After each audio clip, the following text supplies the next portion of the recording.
We all do manifestation knowingly unknowingly, but कहीं ना कहीं खुद को ही जज करते रहते हैं। अच्छा कर रहे हो तो अब जो आप चाहते हो वो ज़रूर होगा। कि प्रॉब्लम ही यही है कि हमें पता ही नहीं है कि हमें ज़िंदगी से क्या चाहिए इस बार।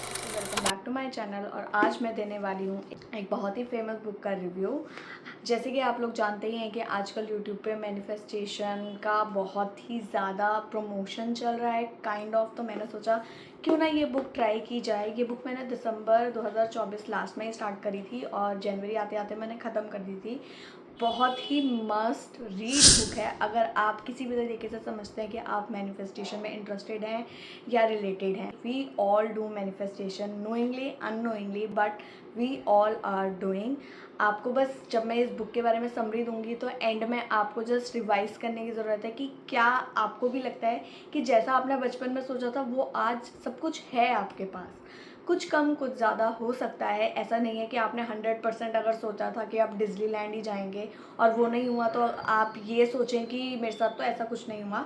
बट आपको बहुत ही ध्यान देने की ज़रूरत है कि काफ़ी कुछ छोटी छोटी और बड़ी बड़ी चीज़ें जो आपको बचपन में लगा था कि मैं बड़ा होऊंगा तो मैं ये करूँगा और शायद कर पाऊँगा कि नहीं, या काश मैं ऐसा करूँगा, तो वो कहीं ना कहीं आपके पास होंगी। अगर आपको भी ऐसा लगता है तो प्लीज़ कमेंट करके मुझे ज़रूर बताएं। और अगर आपको भी बुक्स पढ़ना पसंद है तो मैं भी रिव्यू डालती हूँ जितनी भी बुक्स मैं पढ़ती हूँ। और अगर आप कोई बुक मुझे रिकमेंड करना चाहते हैं तो आप कमेंट करके बता सकते हैं। And don't forget to subscribe. तो चलिए बुक का रिव्यू शुरू करते हैं। इस बुक की सबसे अच्छी बात ये है कि अगर आप कुछ भी नहीं जानते हैं मैनिफेस्टेशन के बारे में तो आपको बहुत बेसिक से जो राइटर है आपको समझाना शुरू करेगा। और अगर आपको थोड़ा बहुत कुछ पता भी है तो भी आप इसको पढ़ के बहुत क्लैरिटी अपने माइंड में लेके आ सकते हैं रिगार्डिंग दिस वर्ड मैनिफेस्ट और मैनिफेस्टेशन। इस बुक में 7 पार्ट हैं। द फर्स्ट पार्ट, अगर आपको समरी चाहिए या ब्रीफ में तो आप पूरी देख सकते हैं, अदरवाइज मैं एंड में 10-20 सेकंड का समराइजेशन दूंगी तो आप वो भी देख सकते हैं। But I will suggest you कि आप पूरी देखें। अगर आप बुक नहीं पढ़ना चाहते हैं तो आप इस समरी से भी बहुत कुछ समझ सकते हैं। So the first chapter is about be clear in your vision. आपको अपनी लाइफ में क्या क्या चाहिए उसका एक बहुत ही ज़्यादा क्लियर वर्जन आपको पता होना चाहिए। आई नो बहुत सारे लोग कहेंगे कि प्रॉब्लम ही यही है कि हमें पता ही नहीं है कि हमें ज़िंदगी से क्या चाहिए, बट ये एक बहुत ही ऊपर ऊपर का क्वेश्चन है जो हम और लोगों को देते हैं। कि जब लोग हमसे पूछते हैं कि अरे 10th के बाद क्या लेना है, या कोई पूछता है कि अरे अब 12th हो गई अब उसके बाद क्या करना है, या जॉब में क्या करना है या क्या बनना है, तो हम एक इंस्पिरेशन की तरीके से अपने आप को देखते हैं कि हाँ हम भी कुछ बड़ा बोल देते हैं तो लोगों को लगेगा कि अरे हम कितने इंटेलिजेंट है। But it's not like that. ये आपको क्वेश्चन सिर्फ अपने आप से करने हैं और अपने आप से पूछना है कि आपको क्या पसंद है, आप खुद से क्या चाहते हैं, आपका अपना विजन क्या है। और ये सब चीज़ें आपको सिर्फ खुद से बात करनी है। तो उस टाइम पे आप कुछ बहुत लैविश ना भी सोचो तो चलेगा। आपको बस इतना सोचना है कि आप अपनी लाइफ से क्या चाहते हो, आपको क्या पसंद है और आप कैसा देखते हो अपने आप को। कि हाँ आपके पास, जैसे हम बचपन में देखते थे कि अरे बड़े होकर बस जॉब मिल जाएगी तो सब सेट हो जाएगा, हम भी इन बड़े लोगों की तरह घूमेंगे और पैसे कमाएंगे और हमारी लाइफ बहुत ही चिल होगी। And then reality hits. तो हम सबको ही पता है कि रियलिटी में क्या हुआ। बट बेसिकली हमने यही सोचा था कि अगर हम पैसे कमाने लग जाएंगे तो हमें सब कुछ मिल जाएगा। That is the smallest example कि हम सबको पता है कि हमें क्या चाहिए, बस हम और लोगों के सामने उस चीज़ को अच्छे से एक्सप्रेस नहीं कर पाते क्योंकि हम कहीं ना कहीं खुद को ही जज करते रहते हैं कि मेरा सपना बहुत छोटा है या मेरा सपना तो बहुत ही बड़ा है, इनको लगेगा कि ऐसा तो हो ही नहीं सकता। But these questions are for you to ask yourself that what is your vision। आपका अपनी लाइफ को लेकर क्या विजन है, आप क्या चाहते हैं और क्या नहीं चाहते हैं, उस चीज़ में आपको स्पेसिफिक होना है। तो first chapter is all about be clear in your vision.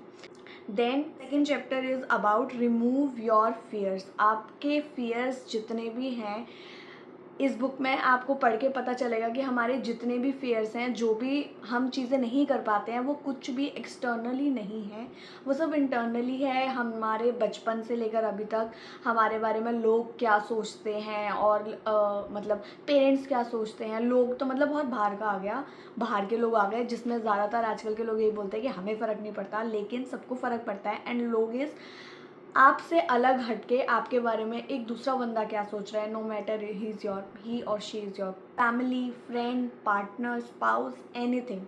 तो आप उन लोगों की वजह से भी कभी कभी नहीं अपने आप को उतना दिखा पाते हैं या उतनी चीज़ें कर पाते हैं जितना आपके दिमाग में आप कर सकते हो। तो हम वो अपने आप से ही अपने लिए एक लिमिट क्रिएट कर लेते हैं कि यार ऐसा करूँगा तो ये क्या सोचेंगे। जैसे सबसे पहले जब मैंने यूट्यूब स्टार्ट किया था तो मैंने यही सोचा था कि ओ माय गॉड मेरे घर वाले ही मेरा बहुत मजाक उड़ाएंगे, जो कि सच भी है। लेकिन उन लोगों को इग्नोर करते हुए मैं फिर भी कोशिश कर रही हूँ, क्योंकि इतना तो मुझे क्लियर है कि यार ये 9 to 5 तो नहीं करनी है। So I am trying something else. मैंने बहुत सारी चीज़ें ट्राई करी हैं और मैं ये भी जस्ट ट्राई ही कर रही हूँ। आई एम नॉट श्योर कि ये कैसा होगा, ये तो आप मुझे कमेंट करके ही बताएंगे। लेकिन आई एम स्टिल ट्राइंग, क्योंकि हम लोगों को बस कोशिश ही तो करनी है। अगर हमारे दिमाग में 10 थॉट्स आ रहे हैं तो हम 10 के 10 बिल्कुल 100% एक्यूरेट नहीं कर सकते, बट एटलीस्ट हम कुछ ट्राई तो करें। हम 10 में से 2 तो काटें कि ये तो हम बिल्कुल ही नहीं कर सकते। उसके बाद आता है थर्ड चैप्टर, जिसका टॉपिक है अलाइन योर बिहेवियर। आपको सिर्फ अपने माइंड में थॉट नहीं बनाने हैं कि मैं तो अंबानी का बेटा ही बन जाऊंगा, बट आपको धीरे धीरे जैसे जैसे आप अपना फोकस लेकर आएंगे अपनी लाइफ में, अपने डिसीजंस में, अपने थॉट प्रोसेस में कि मैं क्या बनना चाहता हूँ, उसके लिए मुझे क्या क्या करने की ज़रूरत है। तो थर्ड चैप्टर में हम यही सीखते हैं कि हमें अपना बिहेवियर भी उस हिसाब से करना है। अगर आपको एथलीट बनना है, अगर आपको कोई गेम में बहुत चैम्पियन बनना है, या अगर आपको डांसिंग सीखनी है, योगा सीखनी है, तो उसके लिए आपको अपना बिहेवियर अलाइन करना पड़ेगा। आपको कोर्सेज ज्वाइन करने पड़ेंगे, या आपको सुबह उठ के भागना शुरू करना पड़ेगा। सुबह उठ के नॉर्मल यूट्यूब से वीडियो देखकर भी आप डांस और योगा और आर्ट वगैरह सीख सकते हैं। तो आपको अपना जो बिहेवियर है वो अपनी जो भी थॉट प्रोसेस है या जो आप अपनी ज़िंदगी से चाहते हैं उसके साथ अलाइन करना पड़ेगा। तो इसी को लेकर ब्रीफ नॉलेज है थर्ड चैप्टर में, that is align your behaviour. उसके बाद आता है fourth, overcome test from the universe. तो ये बहुत ही इंटरेस्टिंग था और मुझे बहुत ही अच्छा लगा इसमें जो छोटी छोटी स्टोरीज थी। और उसमें एक स्टोरी थी, उसने राइटर ने अपने ही बिहेवियर और अपनी ही लाइफ से रिलेटेड रखी थी कि उनको लाइफ में एक बहुत ही अच्छा पार्टनर चाहिए था, लेकिन वो हर बार अपने एक पुराने पार्टनर के साथ ही जाके को एग्जिस्ट कर रही थी बार बार। तो उससे क्या हो रहा था, उनको ये लग रहा था कि ये बंदा चेंज हो जाए मेरे लिए और मेरी लाइफ जो है वो एक जो परफेक्ट पार्टनर है उसके साथ जाके अलाइन कर जाए। लेकिन द पॉइंट इज़ कि उनको वो बंदा छोड़ना ही था, क्योंकि वो उनकी वेवलेंथ के साथ, वो उनके फ्यूचर की एक्सपेक्टेशंस के साथ मैच नहीं कर रहा था। तो यहाँ पर उन्होंने ये मैसेज दिया सबको कि अगर आपको कोई बहुत बेस्ट चीज़ चाहिए तो वो आपको पुरानी चीज़ों से निकल के ही मिलेगी, क्योंकि आपने उसमें एफ़र्ट मार लिए हैं, आपने पुरानी जॉब में एफ़र्ट मार लिए हैं, पुराने पार्टनर के साथ आप अपना एफ़र्ट दे चुके हैं। अगर फिर भी वो वैसा नहीं आ रहा है जैसा आप चाहते हैं अपनी लाइफ में, तो आपको वहाँ से कट ऑफ करके मूव ऑन करना पड़ेगा। एक अच्छी जॉब ढूंढनी पड़ेगी सो दैट कि आपको वो चीज़ें मिले, उतनी सैलरी, उतना हाइक, उतना इंटरेस्ट इन वर्क मिले जो आप चाहते हैं। और सेम विद द पार्टनर कि आपको पुराना पार्टनर बिल्कुल छोड़ना पड़ेगा, तभी तो नया आएगा। आपको पुरानी चीज़ें छोड़नी पड़ेंगी तभी तो कुछ नई चीज़ें आएंगी। इसमें उन्होंने बहुत ही क्यूट क्यूट अपनी स्टोरीज़, अपने फ्रेंड्स की स्टोरीज़ और अपने क्लाइंट्स की स्टोरीज़ भी इसमें डाली हैं, जिससे जो टॉपिक है बहुत ही रिलेटेबल बन जाता है। इस पूरी बुक में यही है कि बहुत छोटी छोटी रिलेटेबल सी स्टोरीज़ डाली हुई है so that you can relate कि हाँ ऐसा तो हमारे साथ भी होता है। So let's move on to the next chapter which is embrace gratitude without caveats. Caveats में भी हो सकता है मैं गलत प्रोनाउंस कर रही हूँ, तो मैं लिख भी दूंगी क्योंकि ये मेरे लिए भी एक नया वर्ड था। एंड इसके साथ ही एक नया वर्ड आ जाता है gratitude, which is just be thankful और grateful. This is a very different thing मैंने इस बुक में पढ़ी कि आपको ग्रेटफुल होना है, पर आपको ऐसे ग्रेटफुल नहीं होना है कि यार थैंक यू इस घर के लिए, वैसे तो मुझे इसमें मज़ा नहीं आता, लेकिन आपको ऐसा नहीं बोलना है। आपको थैंकफुल में थैंकफुल ही रहना है। आपको पर, इफ़, बट्स नहीं यूज़ करना। इस खाने के लिए थैंक यू, बट मुझे तो ये गोभी तो पसंद ही नहीं है, बट ठीक है कम से कम खाने को तो मिला, ऐसा नहीं बोलना है। Thank you for my job, मैं इससे वैसे तो बहुत परेशान हूँ, फलाना है, रोना वोना साथ में नहीं जोड़ना है। तो जब आप ग्रेटफुल हो रहे हैं तो आप बिल्कुल प्योर हार्टेडली उन्हीं चीज़ों को काउंट करें जिसके लिए आप सच में ग्रेटफुल है, और उस ग्रेटफुलनेस में कोई इफ़ एंड बट नहीं है। आपको सिर्फ भगवान को आभार प्रकट करना है, एक रिस्पेक्ट देनी है कि थैंक यू, आपने मुझे ज़िंदगी में जो भी अभी तक दिया है उसके लिए अ बिग थैंक यू। उसके बाद सिक्स्थ है टर्न एनवी इनटू इंस्पिरेशन। आपको लोगों से जलन नहीं करनी है कि इसके पास इतना पैसा है, इसके पास तो ये चीज़ें हैं और मेरे पास नहीं है। चाहे वो छोटी से छोटी चीज़ हो, चाहे वो फ़ोन से लेकर घर हो या गाड़ी हो, क्योंकि जब आप एनवी करते हैं ना तो ये एक नेगेटिव जो है वाइब क्रिएट करता है आपके दिमाग में, आपके आसपास।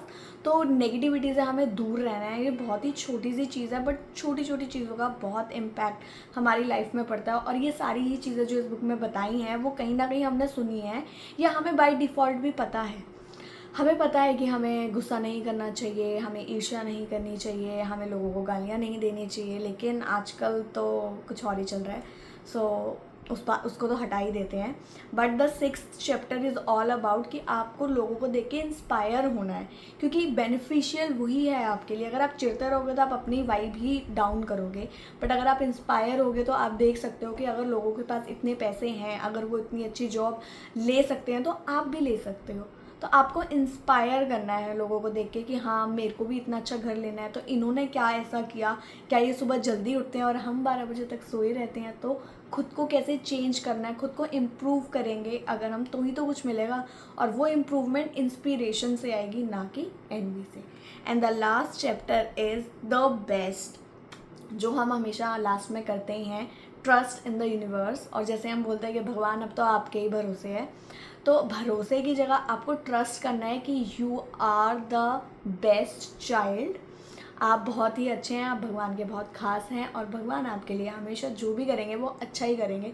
जैसे हम बोलते ही हैं कि जो भी होता है अच्छे के लिए ही होता है। तो the last chapter is all about that कि आपने मैनिफेस्ट कर लिया है बिल्कुल क्लियर माइंड से, आप ग्रेटफुल भी हैं, आप इंस्पायर्ड भी हैं, आपने अपने एक्शन भी अलाइन कर दिए हैं अपनी मैनिफेस्टेशन के साथ। तो जब आप सब कुछ अच्छा कर रहे हो तो अब जो आप चाहते हो वो ज़रूर होगा। और यही मान के आपको मैनिफेस्टेशन स्टार्ट करनी है और यूनिवर्स पे, अपने जिस भी भगवान को आप मानते हैं उन पे ट्रस्ट करना है कि वो आपके लिए अच्छा ही करेंगे।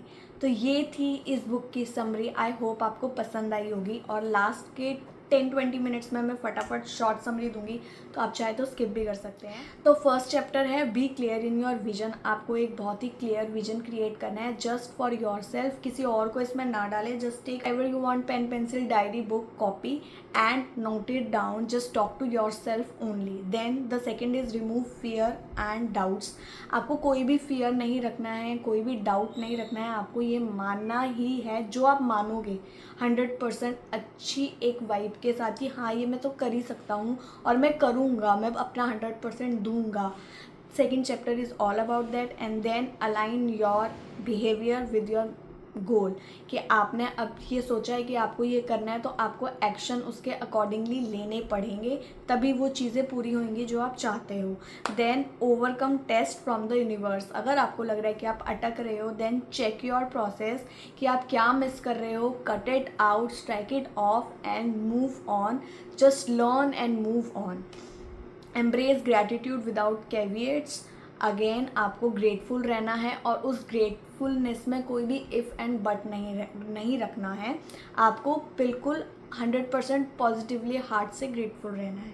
और उसके बाद turn envy into inspiration. That is all about कि आपको किसी से भी कोई ईर्ष्या, घृणा, एनवी नहीं रहना है। आपको लोगों को देख के इंस्पायर होना है कि अगर ये लोग कर सकते हैं तो मैं भी कर सकता हूँ। मैं बस ये 5 स्टेप कर रहा हूँ, 2 मिसिंग है। लेट्स चेक देम आउट कि वो कैसे ये सब चीज़ें अचीव कर पा रहे हैं। वही चीज़ मैं फॉलो करूँगा and maybe who knows मैं भी ये सब चीज़ें कर सकूँ।